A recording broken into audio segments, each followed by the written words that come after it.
Louis Gauthier, bonjour. Bonjour. Vous êtes secrétaire général de la Défense et de la Sécurité nationale.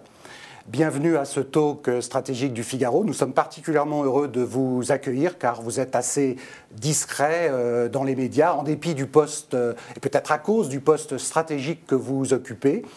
Organisme interministériel sous la tutelle du Premier ministre, le SGDSN joue un rôle à la fois de vigie.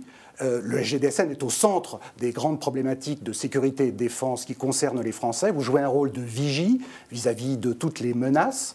Vous jouez un rôle de coordination de l'action de l'État dans ce domaine. Et puis vous êtes aussi un opérateur à travers certains centres et agences comme l'Agence nationale de sécurité des systèmes informatiques qui veille précisément à la sécurité informatique de l'administration et de certains grands opérateurs dits vitaux, EDF, Radio France. La sécurité des Français, en cette période d'élection présidentielle, c'est la sécurité qui entoure le scrutin, dans le contexte de menaces que nous connaissons. Comment est-ce que vous évaluez cette menace qui peut peser sur le scrutin, au vu de la façon dont s'est déroulé le premier tour et à l'approche du second tour? D'abord, notre pays vit sous le coup d'une menace qui est élevée, d'une menace terroriste, qui s'est encore exprimée, hélas, aux Champs-Élysées, quelques jours avant le premier tour. Ce qui valide notre choix d'être passé dans une posture vigipirate, adaptée aux élections, qui va durer jusqu'à la fin du mois de juin, et qui avait pour but à la fois de sécuriser les opérations physiques, les opérations de vote, les bureaux de vote, mais aussi d'avoir une attention aux nouveaux risques informatiques ou cyber sur ces élections. Ce qui nous a conduit à préconiser de ne pas mettre en œuvre, par exemple, le vote électronique des Français de l'étranger, à vérifier quel était le niveau de sécurité et à le renforcer des systèmes de sécurité du ministère de l'Intérieur pour l'agrégation nationale des données. Et puis aussi informé par ce qui s'était passé aux États-Unis assez tôt de commencer un travail de prévention à l'égard des partis politiques, à l'égard des candidats, et puis de faire que l'ANSSI se tient à la disposition du juge de l'élection en cas de difficultés plus graves. Sur le déroulement du vote lui-même, les Français sont intéressés de savoir s'il se déroule dans des conditions de sécurité acceptable. Est-ce le cas ? Il se déroule dans des conditions de sécurité, je dirais, optimales d'un point de vue du déploiement des forces de police ou de la protection interne des bureaux de vote. Vous avez vu que dans certains cas, même des sociétés privées, dans certaines municipalités, ont participé à la sécurisation des opérations. Et puis aujourd'hui, il y a eu des incidents qui ont été relevés, mais ils sont tous mineurs et aucun n'a porté tel ou tel bureau de vote à cause d'une alerte à la bombe qui était une fausse alerte, a pu être fermé à un moment, etc. Mais il n'y a eu aucun incident majeur. Le premier tour s'est en tout cas bien déroulé. Mais notre attention sur le deuxième tour est très mobilisée parce que, je le répète, on vit en réalité pour la première fois des élections qui se passent en état d'urgence à cause de cette menace terroriste, et puis aussi pour la première fois avec ce risque cyber qui n'existait pas, auquel on ne pensait pas au préalable. Vous avez, concernant ce risque cyber, vous avez alerté, je dirais, l'opinion dans les colonnes du Figaro, notamment sur les risques d'attaques, de menaces de manipulation qui ont pu émailler la campagne, à la lumière peut-être aussi de ce qui s'est produit aux États-Unis et qui ont pu atteindre la vie démocratique. À ce propos, notre correspondant à Moscou... Peut-être on peut répéter une chose, c'est-à-dire que le choix qui a été fait en France, notamment de maintenir partout le scrutin par bulletin, un scrutin physique, fait que le résultat de l'élection ne peut pas être entaché d'un doute à cause d'un risque cyber en France. Bien sûr. Les yeux et les doigts se sont souvent pointés en direction de la Russie dans ces affaires-là. Notre correspondant à Moscou, Pierre Avril, a à ce propos une question à vous poser. On l'écoute. Depuis plusieurs semaines, le mouvement d'Emmanuel Macron En Marche se plaint d'avoir été la victime de cyberattaques perpétrées par un groupe de hackers russes dénommé, selon les appellations, APT28 ou Fancy Bears. Ces groupes de hackers sont soupçonnés d'être liés au service de renseignement militaire russe, le SVR. Avez-vous confirmation de l'existence de ces liens entre ces groupes de hackers et les services de renseignement militaire russes. Louis Gauthier. Vous avez décrit vous-même une situation, je dirais un certain nombre d'institutions démocratiques ont été victimes de ces procédés ou de ces malwares qui ont attaqué des institutions. On a retrouvé, rappelez-vous en France, l'attaque sur TV5, il y a eu l'attaque sur le Bundestag, il y a eu l'attaque contre le Parti démocrate, qui ont fait constater que souvent des cyberattaquants s'intéressaient aux institutions qui sont les piliers de notre démocratie, que ce soit les médias, ou que ce soit des partis politiques, ou que ce soit un parlement. D'où une attention, je le répète, portée très tôt pour les risques de perturbation de notre campagne en France. L'ANSSI, qui dépend du SGDSN et qui était notamment chargé de ce travail, a organisé plusieurs séminaires à destination des partis et des candidats eux-mêmes, et notamment avait mis en garde et distribué, je dirais, des kits qui permettent de révéler ce type d'attaque, et notamment contre APT28. Donc ensuite, il y a eu un signalement notamment dans la presse, à partir aussi d'un pourvoyeur d'accès sécurisé qui a signifié que le mouvement En Marche avait pu être attaqué par APT28, derrière lequel on désigne des groupes de hackers russes, Storm, Cyber, et dans le cas de la campagne américaine, les autorités américaines ont été jusqu'à une attribution mettant en cause des services russes eux-mêmes. Là, on n'en est pas là, et d'une part parce que l'attaque a été suffisamment détectée tôt, grâce en particulier au travail de prévention dispensé par l'ANSSI, et a permis qu'elle n'ait pas d'effet caractérisé. D'ailleurs, l'équipe de campagne n'a pas porté de réclamation à ce jour devant la commission en charge du contrôle de la campagne présidentielle. Et puis aussi, il faut se méfier. Il faut, dans ce domaine-là, et c'est le rôle de l'ANSSI, qu'il faut être prudent ne sur pas les attributions. minimiser, ne pas mentir, dire la vérité. Mais on est dans un domaine où, une fois que ces processus, ces malwares sont connus, ils peuvent être utilisés aussi par d'autres. Ouais. Toute la difficulté, d'ailleurs, d'attribuer ces attaques.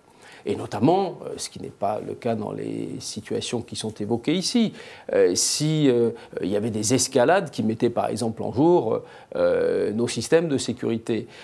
Donc je pense qu'il y a un effort qu'est en train de faire en ce moment l'ensemble de nos services pour non seulement être capable de caractériser une attaque, dire voilà, on a détecté ce type de processus qui a servi à faire de l'ingérence, mais pouvoir aller aussi par de l'attribution. Pour l'instant, la France n'a pas pratiqué politiquement d'attribution cas d'attaque. Les Américains l'ont fait. Nous avons pratiqué en revanche des formes de mise en garde contre quiconque s'en prendrait à notre souveraineté et en particulier au bon fonctionnement de ces élections. Le SGDSN et vous-même êtes extrêmement attaché à l'analyse prospective. Et dans ce domaine, vous venez de publier un rapport tout à fait passionnant qui s'appelle Choc Futur et qui décrit l'impact des grandes évolutions, des révolutions même technologiques sur notre environnement stratégique, et cela à l'horizon 2030. Dans des domaines... On a choisi cet horizon 2030 pour la prospective, pour avoir un horizon qui ne soit pas non plus trop lointain, qui puisse correspondre à, je dirais, un agenda de politique publique. Et cela dans une multitude de domaines, que ce soit le cyber, l'environnement numérique, la défense antimissile, la menace bactériologique, chimique. Et il y a aussi un chapitre tout à fait édifiant sur les robots et ce qu'on appelle les systèmes autonomes. À travers la lecture de ces analyses, il transparaît que, en tout cas la question se pose, à l'horizon 2030, est-ce que nos opérations, nos engagements militaires seront menés par des robots au détriment de l'action humaine ? C'est déjà en partie le cas. C'est déjà en partie le cas. Parce que vous voyez bien, par exemple, que pour les interceptions de missiles, souvent les délais sont tellement courts que les machines sont programmées de la sorte que pour que dès une détection d'un missile ennemi soit perçue, il puisse être automatiquement détruit. Et donc le temps de l'homme dans la décision est quasiment nul. Donc oui, le rapport présente au fond deux choses à l'horizon de 15 ans. Des évolutions qui sont inéluctables, et dont on ne sait pas à quel seuil elles vont nous porter, mais qui vont conduire à des bouleversements importants. Vous avez cité le domaine du cyber, la modernisation de l'ensemble des capacités de dissuasion des grands pays dotés d'armes nucléaires, la problématique des défenses antimissiles. C'est un premier point. Et puis le deuxième, c'est des sauts, des révolutions technologiques dont on ne peut pas prédire qu'elles vont absolument intervenir dans les 15 prochaines années, mais qui sont là, quoi, qui sont à portée de vue. Et là-dedans, il y a déjà des choses qui existent, l'imprimante 3D, il y a les tests en matière d'hypervélocité. Et on voit bien qu'au fond, il y a deux logiques. Il y a à la fois les évolutions technologiques qui vont changer la façon de faire la guerre. Il y a des révolutions technologiques qui pourraient les bouleverser complètement.